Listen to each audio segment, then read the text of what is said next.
There was an editorial on Monday in the Washington Times, which is, of course, a very conservative publication, and it was designed to ridicule Senator Harry Reid for convening a summit on clean energy in Las Vegas. And they added on to the chorus of science deniers claiming that global warming is a hoax or some sort of elaborate conspiracy theory. And my favorite line from the piece, quote, "There's new evidence that carbon dioxide emissions, which first set off global warming hysteria, are actually triggering global cooling." Oh, that's rich, man. That's rich.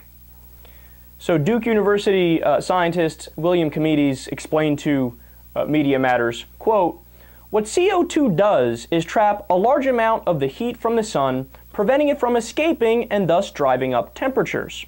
To argue otherwise is to argue that the greenhouse effect does not exist. In fact, the existence of the greenhouse effect was established by scientists more than a century ago. It would be impossible to explain the temperatures of Mars and Venus as well as Earth without invoking this effect."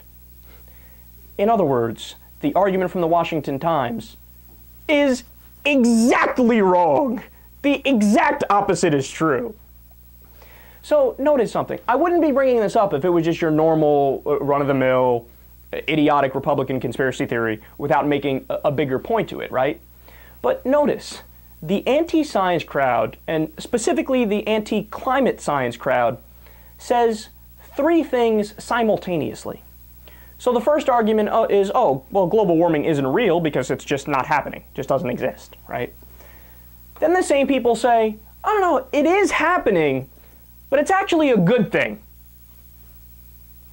And then now we've covered all the bases because they're arguing, oh, no, global warming's not actually happening. It's actually global cooling.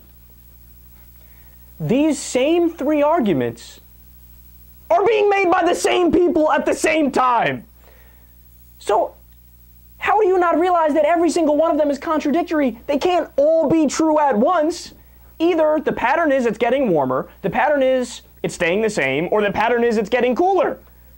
You can't have all three at once. But see, there's no uniformity. And these guys are such idiots that they don't even realize what they're doing. They don't even realize the contradiction. In their minds, they just think, well, the liberals and the scientists can't be right because ExxonMobil told me that they're not right. And Fox News said they're not right.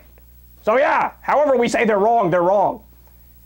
Yeah, but the arguments you just used to say we're wrong, you contradicted yourself multiple times. Oh, these guys are so stupid, man. They're so stupid. It just shows you they fling mud at the wall, and however they can fling it, they fling it. So let me give you another example. So take the what happened with Edward Snowden, right? I know that seems random, but it's a good analogy. So the argument of the pro-establishment people was, oh my God, he's a traitor. This is treasonous. How dare he release this information? He's helping Al-Qaeda. He's doing all these bad things. It's terrible, terrible, terrible.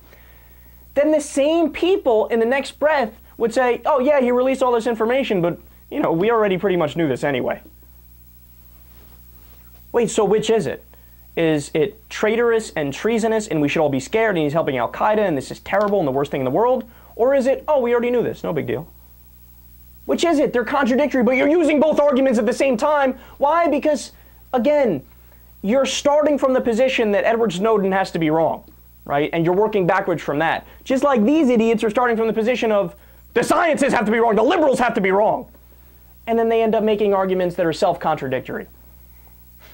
This is, this shows beyond any reasonable doubt, and I say this every day, but these people should not be taken seriously in the debate.